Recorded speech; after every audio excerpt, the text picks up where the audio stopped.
আমার আল্লাহ বলেছেন, এই দুনিয়ার ক্ষমতা তোমাদের জন্য চিরদিনের জন্য নয়। তোমরা সাময়িক ক্ষমতা দেখিয়ে এ সমাজের মানুষের উপর জুলুম নির্যাতন করতে পারো। আল্লাহ বলেন, আল্লাহ যখন তোমাদের উপর গজব নাজিল করবে, ফালা মারাত তালা, এটাকে প্রতিরোধ করার মতো এই দুনিয়ার জমিনে আর কেউ থাকবে না। আমেরিকার দিকে তাকিয়ে দেখুন, আমেরিকার দিকে তাকিয়ে দেখুন, পুরা বিশ্ব যারা রাজত্ব করে আল্লাহ তাআলা তাদেরকে ছাড় দিছে। কথা কয় না, ছাড় দিছে? ছাড় দেয় নাই। আবার আমার দেশের আবার পাতি নেতা যেটা গ্লাসের নিচেও থাও পায় না, এটা ফির লাভ পে। কথা কয় না, নিচে কথা কইলাম, যেটা গ্লাসের নিচে থাও পায় না এটারও বড় লাফানি। খবরদার, সাবধান করে দেই, কোরআনের সাথে যারা বেয়াদবি করবি, কোরআনের বাহকদের সাথে বেয়াদবি করবি, দুনিয়াতে তো জায়গা পাবি না, এ সমাজে কোথাও তোদের জায়গা হবে না। আল্লাহর হাবিব বিশ্ব নবী সাল্লাল্লাহু আলাইহি ওয়াসাল্লামের স্ত্রী হযরত আম্মা জান আয়েশা সিদ্দিকা রাদিয়াল্লাহু তাআলা আনহা, তেনার কাছে সাহাবায়ে কেরাম জিজ্ঞাসা করলেন, আম্মা জান আয়েশা সিদ্দিকা রাদিয়াল্লাহু তাআলা আনহাকে বললেন, আম্মা জান, আমার হাবিব বিশ্ব নবী সাল্লাল্লাহু আলাইহি ওয়াসাল্লামের তেনার চরিত্র, তেনার আখলাক কেমন ছিলেন? আল্লাহর হাবিব বিশ্ব নবী সাল্লাল্লাহু আলাইহি ওয়াসাল্লাম তেনার জীবনে কেমন চরিত্রবান ছিলেন? সাহাবায়ে কেরাম যখন আল্লাহর হাবিব বিশ্ব নবী সাল্লাল্লাহু আলাইহি ওয়াসাল্লামকে কথা জিজ্ঞাসা করে, আম্মা জান আয়েশা সিদ্দিকা রাদিয়াল্লাহু তাআলা আনহা উত্তর দেন, ও সাহাবারা, তোমরা এটা কি বলো? তোমরা কি কোরআনুল কারীম পড়ো নাই? তোমরা কি আল্লাহর কোরআন, এই কোরআনের আয়াতগুলো কি তেলাওয়াত করো নাই? আল্লাহ পাক রব্বুল আলামিন যে কোরআন তোমাদের কাছে নাজিল করেছেন, যে কোরআন তোমাদের কাছে উপস্থাপনা হয়েছে, এই কোরআনের মধ্যে যে আয়াতগুলো, কালো অক্ষরের আয়াতগুলো তোমরা দেখতে পাও, এই আয়াতগুলো হলো প্রিন্টেড, মাত্র লেখার মাধ্যমে। আর আমার হাবিব বিশ্ব নবী সাল্লাল্লাহু আলাইহি ওয়াসাল্লাম তিনি হলেন এই জমিনের কোরআনের বাস্তব প্র্যাকটিক্যাল হলেন আমার নবী। সুবহানাল্লাহ বলা যাবে না? জোরে বলেন সুবহানাল্লাহ। আল্লাহর হাবিব বিশ্ব নবী সাল্লাল্লাহু আলাইহি ওয়াসাল্লামের স্ত্রী হযরত আয়েশা সিদ্দিকা রাদিয়াল্লাহু তাআলা আনহা বলেন, রাসূলের চরিত্র হলো ডাইরেক্ট কোরআন। কোরআনের প্রত্যেকটা আয়াত হলো আমার হাবিব বিশ্ব নবী সাল্লাল্লাহু আলাইহি ওয়াসাল্লামের প্র্যাকটিক্যাল জীবন অনুযায়ী কোরআনের আয়াত নাজিল হয়েছে। এই জন্যই আম্মা জান আয়েশা সিদ্দিকা রাদিয়াল্লাহু তাআলা আনহা বলেন, কানা খুলুকুল কোরআন, আমার নবী হলো ডাইরেক্ট প্র্যাকটিক্যালি একটা কোরআন। এমন চরিত্রের মানুষ যিনি হলেন আমার নবী মুহাম্মদুর রাসূলুল্লাহ সাল্লাল্লাহু আলাইহি ওয়াসাল্লাম। আম্মা জান আয়েশা সিদ্দিকা রাদিয়াল্লাহু তাআলা আনহা বলেন, ও সাহাবারা, কেমন চরিত্রের মানুষ আমার নবী ছিলেন তোমরা যদি ভালোভাবে জানতে চাও, আল্লাহ তাআলা সূরাতুল মুমিন যে নাজিল করেছেন, সূরাতুল মুমিনের শুরু থেকে আয়াতগুলো তেলাওয়াত করো, আর আয়াতগুলো তেলাওয়াত করে করে জেনে নাও আপনার আমার নবী মুহাম্মদুর রাসূলুল্লাহ সাল্লাল্লাহু আলাইহি ওয়াসাল্লাম কেমন চরিত্রের অধিকারী ছিলেন। এই জন্যই বললেন, قد أفلح المؤمنون الذين هم في صلاتهم خاشعون। এই সূরা নাযিল হওয়ার প্রেক্ষাপটে আরেকটি ঘটনা বর্ণনা হয়।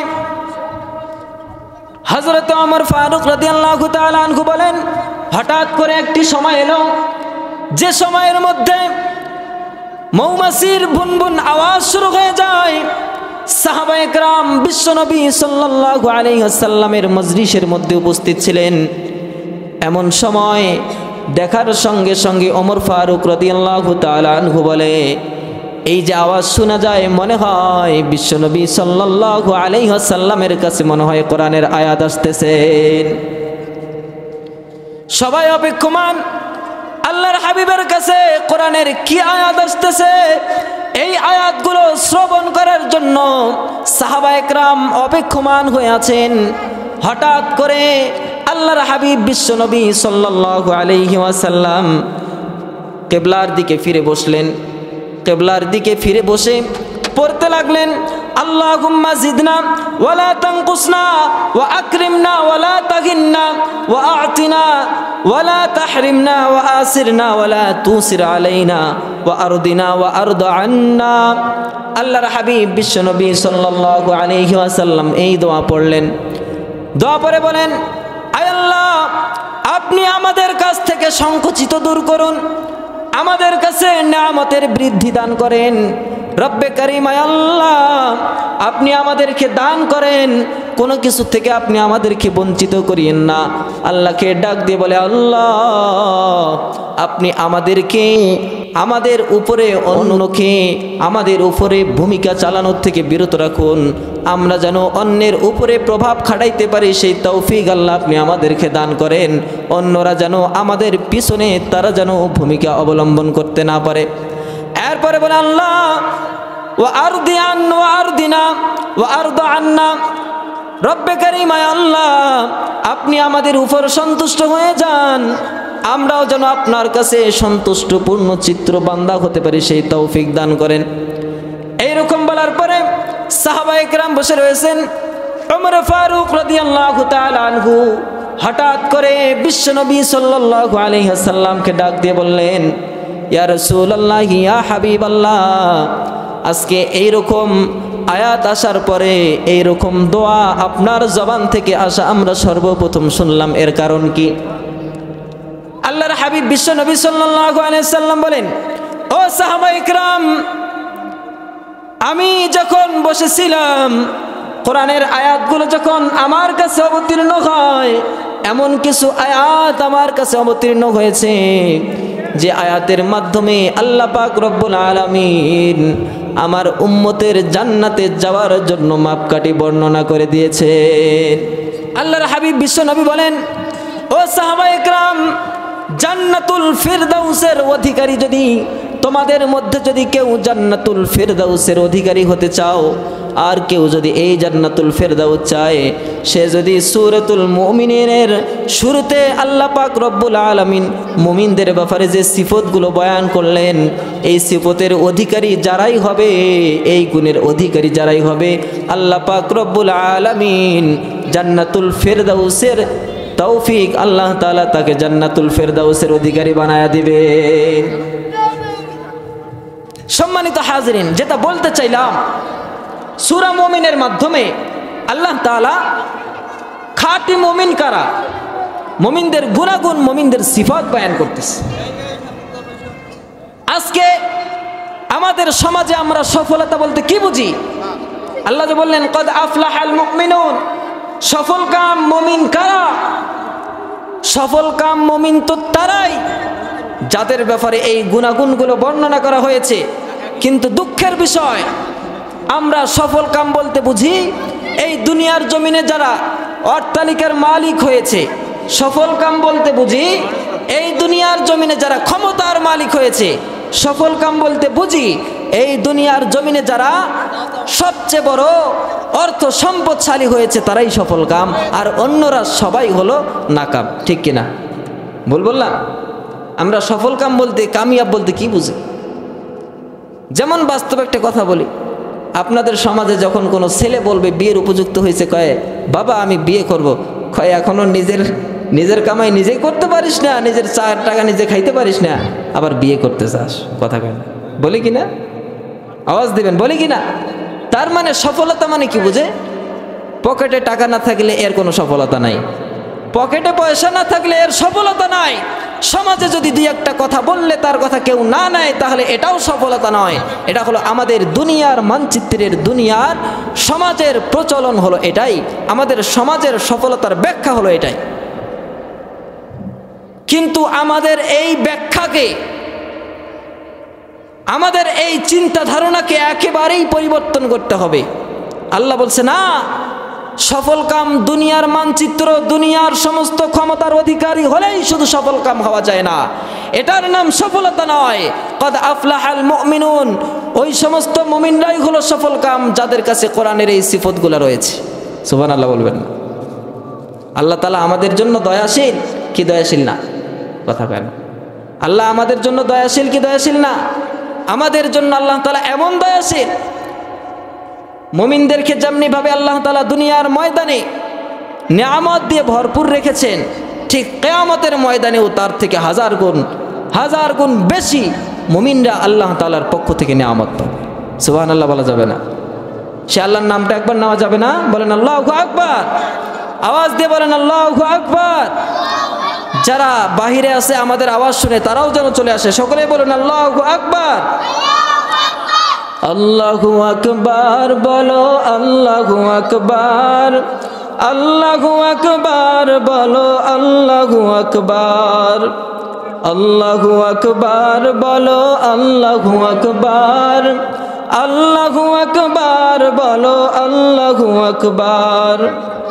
ও মধুর নামটি নিলে হৃদয় হাসে, ও মধুর নামে প্রাণ জুড়িয়ে আসে, ও নামের তুলনা মেলে না, মেলে না, ও নামের তুলনা মেলে না, মেলে না, তুলনা নাই নাই নাই। এসো না আল্লাহর নামে গান গাই, এসো না মন প্রাণ জুড়াই। আল্লাহু আকবার বলো, আল্লাহু আকবার, আল্লাহু আকবার বলো, আল্লাহু আকবার। আল্লাহর নাম নিতে ভালো লাগে কিনা? কথা কয় না, ভালো লাগে না? আল্লাহ পাক রব্বুল আলামিন এই মুমিনদের সিফাত এই কোরআনের মাধ্যমে মুমিন বান্দাদের কাছে জানিয়ে দিচ্ছেন। এই সিফতের অধিকারী না হওয়া পর্যন্ত কোন মুমিন তাদের জীবনে সফল কাম নয়। এই আয়াতগুলো যখন আল্লাহ পাক রব্বুল আলামিন বিশ্বনবী সাল্লাল্লাহু আলাইহি ওয়াসাল্লামের কাছে যখন কোরআনের এই আয়াতগুলো যখন নাজিল করেন, এমন একটা সময় ছিলেন, বিশ্বনবীর সেই সময়টা ছিল মক্কি জীবনের সময়। এমন সময় যে সময়ের মধ্যে মুসলমানরা বড় নির্যাতিত ছিল, মুসলমানরা বড় অসহায় ছিল, মুসলমানরা বড় দারিদ্র অবস্থায় ছিল। আল্লাহ পাক রব্বুল আলামিন এই মুমিনদের কাছে সেই সফলতার কথা জানিয়ে দেওয়ার জন্য এই কোরআনের আয়াতগুলো নাজিল করলেন। জানিয়ে দিলেন, হে সাহাবা একরাম, জেনে রাখো, দুনিয়ার ক্ষমতা, দুনিয়ার প্রাচুর্য, দুনিয়ার সম্পদশালী হওয়াই মানে যে সফলতা, এটা কখনোই নয়। বরঞ্চ সফলকাম তারাই যারা আল্লাহ তাআলার আনয়নকৃত কোরআনের উপর নিজের গুণকে, নিজের আদবকে, আখলাককে বানিয়েছে। আল্লাহ পাক রব্বুল আলামিন ওই সমস্ত মানুষদেরকেই একমাত্র দুনিয়া ও পরকালের জন্য সফলতা দান করেছে। সফলতা মানে দুনিয়ার প্রাচুর্য নয়, সফলতা মানে দুনিয়ার কোনো ক্ষমতা নয়। কারণ দুনিয়ার সমস্ত প্রকার ক্ষমতা, দুনিয়ার সমস্ত প্রকার প্রাচুর্য, দুনিয়ার সমস্ত প্রকার শক্তির নরসাদ আছে না নাই? কথা বল। দুনিয়ার সব কিছু জিনিসের নরসাদ আছে না নাই? এগুলো একদিন কি হয়ে যাবে? কথা বল। এগুলো কি হয়ে যাবে? ধ্বংস হয়ে যাবে না? দুনিয়াতে যা কিছু আছে সব কিছু একদিন কি হয়ে যাবে? ধ্বংস হয়ে যাবে, কোনো কিছুই থাকবে না। যারাই সফলতা, যারাই ক্ষমতার বাহাদুরি করেছে, আজও পর্যন্ত দুনিয়াতে কেউ ক্ষমতার বাহাদুরি করে থাকতে পারে নাই, ঠিক কিনা? আমার আল্লাহ বলেছেন, এই দুনিয়ার ক্ষমতা তোমাদের জন্য চিরদিনের জন্য নয়। তোমরা সাময়িক ক্ষমতা দেখিয়ে এ সমাজের মানুষের উপর জুলুম নির্যাতন করতে পারো। আল্লাহ বলেন, আল্লাহ যখন তোমাদের উপর গজব নাজিল করবে, ফালা মারাদ্দালাহ, এটাকে প্রতিরোধ করার মতো এই দুনিয়ার জমিনে আর কেউ থাকবে না। আমেরিকার দিকে তাকিয়ে দেখুন, আমেরিকার দিকে তাকিয়ে দেখুন, পুরা বিশ্ব যারা রাজত্ব করে আল্লাহ তাআলা তাদেরকে ছাড় দিছে। কথা কয় না? ছাড় দিছে? ছাড় দেয় নাই। আবার আমার দেশের আবার পাতি নেতা যেটা গ্লাসের নিচেও থাও পায় না, এটা ফির লাভ পেয়ে। কথা কয় না? নিচে কথা কইলাম, যেটা গ্লাসের নিচে থাও পায় না এটারও বড় লাফানি। খবরদার, সাবধান করে দেই, কোরআনের সাথে যারা বেয়াদবি করবি, কোরআনের বাহকদের সাথে বেয়াদবি করবি, দুনিয়াতে তো জায়গা পাবি না, এ সমাজে কোথাও তোদের জায়গা হবে না। ইচ্ছা কথা কইলাম, পাইছে কেউ জায়গা? 16-17 বছর ধরে মুসলমানদের উপর, এই বাংলার জমিনের বাংলার নাগরিকদের উপর যে অন্যায় অত্যাচার করেছে, আজকে আল্লাহ এমন বিচার করেছে, জায়গা তো হয় নাই, দেশের কোনো স্থানে তো জায়গা হয় নাই, মানুষের মুখ থেকেও মুছে গেছে। নাম নিতে মানুষ ঘৃণা করে কিনা? কথা বলে না। নাম নিতে ঘৃণা করে কিনা? এমন গুণের অধিকারী হও যে গুণ থাকলে, যে গুণের অধিকারী হলে দুনিয়াতেও সম্মান পাইবা, পরকালেও সম্মান পাইবা। দুনিয়াতেও সম্মানী হবা, পরকালেও সম্মানী হবা।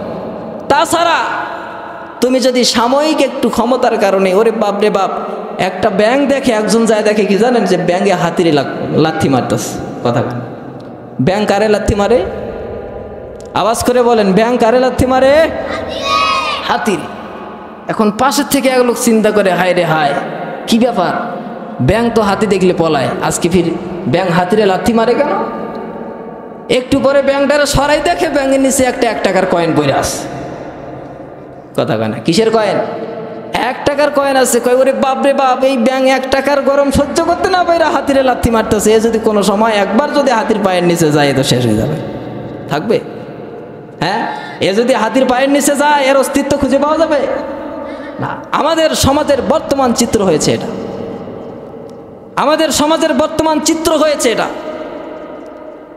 সব সময় এক আল্লাহর দিকে রুজু হয়ে থাকবো, এক আল্লাহর সাথে প্রেম করব, এক আল্লাহ রসুলের সাথে প্রেম করব, কোরআনের অনুযায়ী, কোরআনের আইন অনুযায়ী নিজেকে গড়ব। দুনিয়া ও পরকালে আমাদেরকে সফলতা যিনি দিবেন তিনি কে? দুনিয়ার সমস্ত প্রকার ক্ষমতার শেষ সমাপ্ত আছে না নাই? এই পৃথিবীতে কেউ চিরস্থায়ী হবে? পৃথিবীতে কেউ স্থায়ী হয় না, হোক না সে ফেরাউন কিবা নমরুদ। কেউ ভাবে চিরকাল রয় না, কেউ ভাবে চিরকাল রয় না। পৃথিবীতে কেউ তো স্থায়ী হয় না, হোক না সে ফেরাউন কিবা নমরুদ। কেউ ভাবে চিরকাল রয় না, কেউ ভাবে চিরকাল রয় না। চলে যায় সব ছেড়ে যেতে হয়, মৃত্যু মানে না কোনো পরিচয়। চলে যায় সব ছেড়ে যেতে হয়, মৃত্যু মানে না কোনো পরিচয়। সব রাজার মহারাজা আর মহাবীর, সব রাজার মহারাজা আর মহাবীর। কাউকে সে অবকাশ দেয় না, পৃথিবীতে কেউ স্থায়ী হয় না, হোক না সে ফেরাউন কিবা নমরুদ। কেউ ভাবে চিরকাল রয় না, কেউ ভাবে চিরকাল রয় না। চিরকাল থাকে কেউ? ফেরাউন কি পৃথিবীতে কম ক্ষমতার মালিক ছিল? কথা বলে না। কম ক্ষমতার মালিক ছিল? অনেক বড় ক্ষমতার মালিক। টিকতে পারছে? টিকতে পারে নাই। তাহলে আমাদের এই ক্ষমতার বাহাদুরি দেখাইয়া লাভ আছে ভাই? কথা কয় না, বুঝার জন্য বলতেছি। ক্ষমতার বাহাদুরি দেখাইয়া লাভ আছে? তাহলে সূরা মুমিনের এই গুণগুলো শুনে নিজের সাথে ফিট করতে পারবো কারা কারা? দু হাত তুলে দেখান। আমরা সূরাতুল মুমিনের এই গুণগুলো শুনবো এবং নিজের সাথে ফিট করব। পারবো তো ইনশাআল্লাহ? আল্লাহ তাআলা সকলকে আমল করার তৌফিক দান। আল্লাহ পাক রব্বুল আলামিন বলেন, তেনার হাবিবকে ডাক দিয়ে বলেন, ইয়া হাবিব, আপনার উম্মতকে জানিয়ে দেন, আপনার উম্মতের মধ্যে এই গুণাবলী, এই গুণগুলো যাদের মধ্যে যারা আনতে পারবে, আমি আল্লাহ পাক রব্বুল আলামিন কিয়ামতের ময়দানে জান্নাতুল ফেরদাউসের মধ্যে তাদেরকে আমি স্থান দিয়ে দেব। আল্লাহ তাআলা বলেন, قد أفلح المؤمنون الذين هم في صلاتهم خاشعون। এক নম্বর গুণ, الذين هم في صلاتهم خاشعون। যেই সমস্ত বান্দা, যেই সমস্ত উম্মত তাদের নামাজের মধ্যে বিনয়ী হয়। নামাজের মধ্যে কি হয়? আওয়াজ করবেন। নামাজের মধ্যে কি হয়? নামাজের মধ্যে বিনয়ী হয়। الذين هم في صلاتهم خاشعون। যেই উম্মতের, যেই বান্দার নামাজ বিনয়ী হবে, আল্লাহ তাআলা বললেন এই বিনয়ী নামাজ যেই বান্দারা আল্লাহ তাআলাকে উপহার দেবে, আল্লাহ পাক রব্বুল আলামিন শেষে বলেছেন এই বান্দাদের জন্যই রয়েছে জান্নাতুল ফেরদাউস। বিনয়ী নামাজ আর কই? এত দেখা যায় নামাজের মধ্যে একজন আর একজনরে গুদায়, কথা কয় না, আছে না নাই? বিশেষ করে রমজান মাস আসলে ওরে বাপরে বাপ, মসজিদের মধ্যে কোনো কোনো মসজিদে তো তারাবি চলে না, কয় তাড়াতাড়ি, কথা কয় না, ভুল কইলাম? তারাবি মানে কি তাড়াতাড়ি? তারাবিহ, তারাবিহ শব্দের অর্থ হচ্ছে আরাম। তারাবিহ শব্দের অর্থ কি? আমরা এর অর্থ বানাই দিছি অস্থির, কথা কয় না, না বুঝলে বলবেন যে বুঝি নাই আবার কোন। তারাবিহ শব্দের অর্থ কি? জোরে আওয়াজ দিয়ে বলবেন কি? আরাম। আমরা এর অর্থ বানাইছি কি? অস্থির। মানে কয় যেই হুজুর যত তাড়াতাড়ি তারাবি পড়াইবে এই হুজুরে ঠিক আছে, ঠিক না? অথচ রাসূল তেনার জীবনে কিভাবে তারাবি পড়েছেন আমরা তো এটা দেখিও না। আমরা নামাজের মধ্যে বিনয়ী থাকলাম, কথা কয় না, বিনয়ী হলাম। তাহলে আজকে এই আয়াতের ব্যাখ্যা শোনার পর থেকে আমরা নামাজে বিনয়ী হব তো ইনশাআল্লাহ। হুজুরকে প্যারা দিব না, হুজুরকে তো প্যারা দেয়, হুজুরও চিন্তায় থাকে কি ব্যাপার। কারণ যদি নামাজ যদি জোরে মানে একটু ধীরে পড়াই তাহলে তো আমার নামাজের পরে অবস্থা খারাপ আছে। কারণ মসজিদের সেক্রেটারি সভাপতি হলো মুরব্বী মানুষ, কইবে যে হুজুর এত এইভাবে নামাজ পড়াইলে তো আপনার চাকরি থাকবে না, আমাদের তো কোমরে ব্যথা হয়ে গেছে। এগুলো হলো সমাজের বাস্তব চিত্র, আমি ভুল বলতেছি না, এগুলো বাস্তব চিত্র। আপনাদের এখানে কিন্তু বাইরে আছে, অনেক জায়গায় আছে, আমি দেখেছি। আল্লাহ পাক রব্বুল আলামিন বলেন আল্লাযীনা হুম ফি সালাতিহিম খাশিউন, যেই মানুষগুলো তাদের নামাজের মধ্যে বিনয়ী হবে, যাদের নামাজগুলো একদম বিনয়ের সাথে নামাজ পড়বে, কিয়ামতের ময়দানে আল্লাহ পাক রব্বুল আলামিন এদের জন্য জান্নাতুল ফেরদাউস রেখেছেন।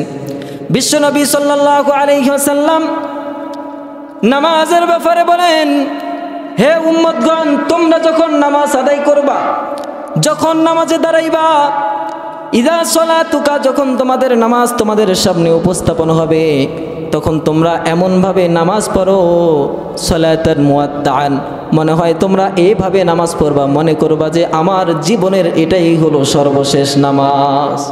কি মনে করবা? আল্লাহর হাবিব বলে, তোমরা যখন নামাজ পড়বা, নামাজ পড়ার জন্য তোমাদের নামাজের মধ্যে খুশু আর খুজু অর্থাৎ একাগ্রতা, নম্রতা নামাজের মধ্যে নিয়ে আসার জন্য সর্বপ্রথম কাজ হলো তোমাদেরকে এই কথা মনে করতে হবে যে আমার জীবনের এই নামাজটাই হলো সর্বশেষ নামাজ। আমরা যদি এই কথা মনে করে নামাজ পড়তে পারি যে আমার জীবনের আজকে যে নামাজটা পড়তেছি এটাই শেষ, সামনে নামাজ পড়তে পারবো কিনা এটা জানি না, এই রকম করে যদি নামাজ পড়ি, নামাজে কি একাগ্রতা কি ছুটে যাইতে পারে? এখন নামাজে দাঁড়ায় যদি দোকানে চিন্তা করেন, 3টা দোকানের হিসাব 3 রাকাত নামাজে শেষ, 4টা দোকানের হিসাব 4 রাকাত নামাজে শেষ, এইরকম যদি হিসাব করে নামাজের মধ্যে, তাহলে এই নামাজ কি একাগ্রতা থাকলো? কথা কয় না। তাহলে জান্নাতুল ফেরদাউস পাবো তো নাকি? ওটা মিস নাই, কয়টা পাবো ইনশাল্লাহ, ঝগড়া করি হলেও নেব, তাই নাকি? হ্যাঁ, ওখানে ঝগড়া করার কোনো সুযোগ আছে? আসেনি, কোনো সুযোগ নেই। এই জন্য মুসলমান নামাজের মধ্যে একাগ্রতা পয়দা করতে হবে। নামাজের মধ্যে খুশু খুজু নিয়ে আসার জন্য 4টা পদ্ধতি রয়েছে। কয়টা? কথা কয় না, কয়টা? 1 নাম্বার, বিশ্বনবীর হাদিস যেটা বললাম, রাসূল বলেছেন তোমাদের নামাজের মধ্যে খুশু খুজু নিয়ে আসার জন্য 1 নাম্বার কাজ করবা, মনে করবা এটা আমার জীবনের শেষ নামাজ। 2 নাম্বার হলো রুকু সেজদার মধ্যে, রুকু সেজদা যখন করবা, রুকু সেজদা করার সময় এমনভাবে রুকু সেজদা করতে হবে মনে হয় রুকুর প্রত্যেকটা তাসবিহগুলো পড়ে পড়ে, প্রত্যেকটা তাসবির সাথে অর্থগুলো বুঝে বুঝে যখন তেলাওয়াত করবা, তাহলেই তোমাদের নামাজের মধ্যে তোমাদের একাগ্রতা পয়দা হয়ে যাবে। তাহলে বুঝে বুঝে সেজদা করতে হবে, বুঝে বুঝে রুকু করতে হবে। কি করে? বুঝে বুঝে। আমি কয় হুজুর আমি তো বুঝি না, আমাকে আর কীভাবে পয়দা হইবে? বোঝেন না তো কী হয়েছে?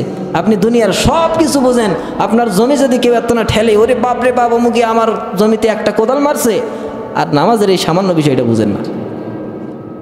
জমির কাগজপাতি সব বুঝেন, শুধু নামাজের হিসাবটা বুঝেন না। কিয়ামতের ময়দানে এই অজুহাত দিয়ে লাভ আছে? কথা কয় না। আমি ভুল বললে বলবেন। আপনি জমি জায়গা, জমির সমস্ত কাগজের নাট পেঁয়াজ বললু, ওখানে যতগুলো একবারে মাথার মধ্যে যতগুলো ইয়ে আছে না, রগ আছে, এর থেকেও বেশি পেঁয়াজ মনে হয় জমির কাগজের মধ্যে। দেখেন নাই জমির ম্যাপের মধ্যে? এগুলো মাথায় ধরাইছে, কিন্তু সামান্য নামাজের বিষয় কি, কোরআন হাদিসের বিষয় কি, নিজে চলার জন্য গতিগুলো কি এটা জানে না। কয় হুজুর এগুলো আমি বুঝি না। আপনি বুঝেন না? কয় আমি বুঝি না, আল্লাহ আমাকে এমনি মাফ করবে। কয় আল্লাহ তো দয়ালু, একবারে আল্লাহ আমাকে এমনি মাফ করবে। এরকম করলে চলবে? আল্লাহ তাআলা যেভাবে নামাজ পড়তে বলেছেন সেভাবে নামাজ পড়তে হবে। তাহলে 1 নম্বর ছিল নামাজ আদায় করার সময় বলতে হবে, মনে করতে হবে এটা আমার জীবনের শেষ নামাজ। 2 নম্বর হলো রুকু সেজদা বুঝে বুঝে আদায় করতে হবে, রুকু সেজদা বুঝে বুঝে আদায় করতে হবে। 3 নম্বর আল্লাহর হাবিব বিশ্বনবী সাল্লাল্লাহু আলাইহি সাল্লাম বলেন, তোমরা যখন নামাজ পড়বা, নামাজের কিরাতগুলো যখন তেলাওয়াত করবা, এই কিরাত তেলাওয়াত করার সময় কিরাতের আয়াতের অর্থগুলোর দিকে যখন তোমাদের মনোযোগ থাকবে, তখন তোমাদের নামাজগুলোর সাথে এমনভাবে সম্পর্ক হবে, তোমাদের খুশু একমাত্র আল্লাহর দিকে চলে যাবে, দুনিয়ার কোনো দিকে যাবে না। 3 নম্বর, কিরাত পড়ার সময় অর্থ বুঝে বুঝে পড়তে হবে। কি করে করে? অর্থ বুঝে বুঝে। এখন তো আমাদের সমাজে এমন একটা অবস্থা, বুঝছেন, মুসল্লি তো দূরের কথা, ইমাম সাহেব অর্থ বুঝে না। ইমাম সাহেব কি বুঝে না? অর্থ বুঝে না।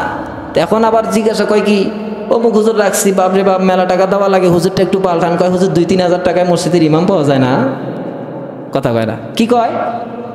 2-3 হাজার টাকায় মসজিদের ইমাম পাওয়া যায় না। কয় কে? কয় হুজুর একজন রাখছি, বাপরে বাপ মেলা টাকা চায়। কয় 10,000-15,000 টাকা দেওয়া লাগে। মিয়া, আপনার মসজিদের ইমাম সাহেব যদি না থাকে, আপনার মসজিদের ইমাম সাহেব যদি না থাকে, আপনার নামাজেই তো হয় না। আর যেখানে আপনার নামাজই হয় না, জান্নাতের আশা কোথা থেকে করেন? কথা কয় না, বললাম। আর সেখানে আপনি মসজিদের ইমামের 1000 ভুল ধরেন, ওরে বাপরে বাপ হুজুরের এটা দোষ, ওটা দোষ, ওটা দোষ। অথচ হুজুরের না, হুজুরের পিছনে নামাজ না পড়লে, আপনি একা নামাজ পড়লে মনে হয় নামাজই হয় না। এই জন্য এগুলোর থেকে বিরত থাকতে হবে। তাহলে 3 নম্বর বললাম, নামাজে কেরাতগুলো অর্থ বুঝে বুঝে কেরাত পড়তে হবে। পারবো তো ইনশাআল্লাহ? আমি কয় হুজুরে এই একই প্রশ্ন। কয় হুজুর আমি তো কিছু পারি না। পারেন না, শিখবেন, আস্তে আস্তে শিখবেন। 4 নম্বর কাজ হলো, বিশ্বনবী সাল্লাল্লাহু আলাইহি ওয়াসাল্লাম সমস্ত উম্মত এবং সাহাবায়ে কেরামদেরকে ডাক দিয়ে বলেছেন, সল্লু কামা রাআইতুমুনি উসাল্লি, তোমরা নামাজ পড়বা এমন ভাবে আমি রাসূল নামাজ পড়ি যেমন ভাবে। রাসূলের নামাজ প্র্যাকটিক্যালি নামাজ। এখন কি রাসূল আছে? আমরা দেখতে পারতেছি? আছে নাকি? হ্যাঁ, রাসূল আছে। তাহলে এখন আমরা কেমনে রাসূলের নামাজ দেখব? আল্লাহর হাবিব বিশ্বনবী সাল্লাল্লাহু আলাইহি সাল্লাম বলেন, ইন্নাল উলামা ওয়ারাসাতুল আম্বিয়া। সাহাবায়ে কেরাম জিজ্ঞাসা করেছিলেন, ইয়া রাসূলুল্লাহ, ইয়া হাবিবাল্লাহ, এমন একটা যুগ আসবে, এমন একটা সময় আসবে, যে সময়ের মধ্যে আপনি রাসূল থাকবেন না, যে সময়ের মধ্যে আপনি থাকবেন না, আমরা সাহাবায়ে কেরামও থাকবো না, কিন্তু আপনার উম্মত থাকবে। এই উম্মতগুলো কাকে দেখে দেখে আপনার অনুসরণ করবে? আল্লাহর হাবিব বিশ্বনবী সাল্লাল্লাহু আলাইহি সাল্লাম বলেছিলেন, ইন্নাল উলামা ওয়ারাসাতুল আম্বিয়া, দুনিয়ার মধ্যে আমার ওয়ারিস রয়েছে। এমন ওয়ারিস কোনো ধন দৌলত টাকা পয়সার ওয়ারিস নয়, আমার ইলমের ওয়ারিস। আমার এই জ্ঞানগুলো যারা বহন করবে, যাদের কাছে থাকবে, এই দুনিয়ার জমিনে প্রত্যেকটা আলেম হলো আমি নবীর ওয়ারিস। এই দুনিয়ার জমিনে প্রত্যেকটা আলেম হচ্ছে আমি নবীর কি? ওয়ারিস। তাহলে আমরা যে নামাজ দেখে দেখে পড়বো, তার মানে মসজিদের ইমাম সাহেব হুজুরের কাছে গিয়ে আমাকে শিখতে হবে, ঠিক কিনা? কারণ হুজুর কি করছে? কোরআন হাদিস থেকে সব কিছু। হুজুরের নামাজ হলো প্র্যাকটিক্যালি নামাজ। উনি হাদিসে একটা বিষয় দেখছেন, সাথে প্র্যাকটিস করছেন। কোরআনে একটা বিষয় দেখছে, সাথে প্র্যাকটিস করছে। তার মানে এটা সরাসরি কার নামাজ? রাসূলের নামাজ। কার নামাজ? রাসূলের নামাজ। তাহলে কয়টা কাজ বললাম? নামাজে খুশু নিয়ে আসার জন্য কয়টা কাজ করতে হবে? কয়টা কাজ মনে আছে? 1 নম্বর, মনে করতে হবে এটা আমার জীবনের শেষ নামাজ। 2 নম্বর, রুকু সেজদা বুঝে বুঝে করতে হবে। 3 নম্বর, কিরাত বুঝে পড়তে হবে। 4 নম্বর বললাম, আল্লাহ রাসূলের নামাজ, সাহাবায়ে কেরামের নামাজ ছিল যেমন, আমাদের নামাজ হতে হবে তেমন। বেশি ব্যাখ্যা করব না, সময় কম, সামনের দিকে যাই। এরপরের আয়াতে আল্লাহ পাক রব্বুল আলামিন বলেন, ওয়াল্লাযীনা হুম লিয-যাকাতি ফাইলুন। আল্লাহ পাক রব্বুল আলামিন বলেন, এই দুনিয়ার জমিনে যেই সমস্ত মানুষগুলো যারা নিয়মিত ঠিকভাবে যাকাত প্রদান করে, এটা হলো মুমিনদের একটা বড় সিফাত, সমাজের মধ্যে যাকাত আদায় করা। কিন্তু বড় দুঃখের কথা, আমাদের সমাজের মানুষ চাঁদা দিতে প্রস্তুত, কিন্তু যাকাত দিবে না। কথা বল, চাঁদা দিতে প্রস্তুত, কিন্তু কি দিবে না? যাকাত দিবে না। আল্লাহর হাবিব বিশ্বনবী সাল্লাল্লাহু আলাইহি ওয়াসাল্লাম হাদিসে পাকের মধ্যে বলেছেন, দুনিয়ার মধ্যে এমন একটা সময় চলে আসবে, এমন একটা সময় দুনিয়ার মানুষ উপনীত হয়ে যাবে যে সময়ের মধ্যে এই দুনিয়ার কিয়ামতের বড় একটি আলামত প্রকাশ পাবে, অর্থাৎ অনাবৃষ্টি সময় শুরু হয়ে যাবে। যে সমাজের মানুষ, যে রাষ্ট্রের মানুষ যাকাত প্রদান থেকে বিরত থাকবে, আল্লাহ পাক রব্বুল আলামিন ওই সমাজের মধ্যে অনাবৃষ্টি দান করবেন, অর্থাৎ সে সমাজের মানুষ বৃষ্টি ছাড়াই অনাবৃষ্টির মধ্যে তারা ভুগবে। হয়েছে না আমাদের সমাজে? কথা বলেন, যখন বৃষ্টির প্রয়োজন বৃষ্টি নাই, যখন বৃষ্টির প্রয়োজন নাই তখন বৃষ্টি হয়েছে। এটা আল্লাহর দোষ? কথা বলে না, এটা কি আল্লাহর দোষ? নাউজুবিল্লাহ, এটা আমাদের দোষ। আপনি খুঁজে দেখুন আপনার সমাজে কয়েকজন বিত্তশালী মানুষ তাদের সম্পদ গুনে গুনে যাকাত আদায় করে? আছে? থাকলেও খুব কম। আমাদের সমাজ থেকে যাকাত যখন বিলুপ্ত হয়ে যাবে, আল্লাহর হাবিব বলেন সে সমাজের মধ্যে খোদার গজব আসবে। 1 নম্বর গজব হলো অনাবৃষ্টি। 1 নম্বর গজব অনাবৃষ্টি। 2 নম্বর গজব, আল্লাহর হাবিব বলেন ওই সমাজের মধ্যে অতি দ্রুত ওই সমাজের মধ্যে দারিদ্রতা চলে আসবে। কি চলে আসবে? যে সমাজের মধ্যে যাকাত আদায় করা হবে না, সে সমাজের মধ্যে দারিদ্রতা চলে আসবে। যে সমাজের মধ্যে যাকাত আদায় করবে না, সেই সমাজের মধ্যে আস্তে আস্তে সমস্ত মালের, সমস্ত জিনিসের সংকট দেখা দেবে। সংকট দেখা দেবে। কি দেখা দেবে? সংকট, মাল সংকট। আমাদের সমাজে এরকম হচ্ছে না? হচ্ছে কি হচ্ছে না? আলুর সংকট, পেঁয়াজের সংকট, মরিচের সংকট হচ্ছে না? এরকম 10 টাকার আলু কিনে খাইতে হচ্ছে 100 টাকা। খান নাই? এখন আলু কয় টাকা? 15 টাকা। কিনে 1 মাস পূর্বে, 1.5 মাস পূর্বে কিনে খাইলাম কত টাকা? 80 টাকা, 90 টাকা। 90 টাকাও খেলছে। 20 আলুতে 100 টাকা কিনছেই। কথা কয় না? কিনছে না? তাহলে মালের সংকট পড়ছে কিনা? আল্লাহ তাআলা বলেছেন, আল্লাহর হাবিব বলেন যাকাত যখন সমাজ থেকে বিলুপ্ত হয়ে যাবে, যাকাত যখন আদান প্রদান করার থেকে সমাজ দূরে থাকবে, আল্লাহ পাক রব্বুল আলামিন ওই সমাজের মধ্যে ওই সময়ে আল্লাহ পাক রব্বুল আলামিন এইরকম জিনিসের সংকট দিয়ে দিবেন।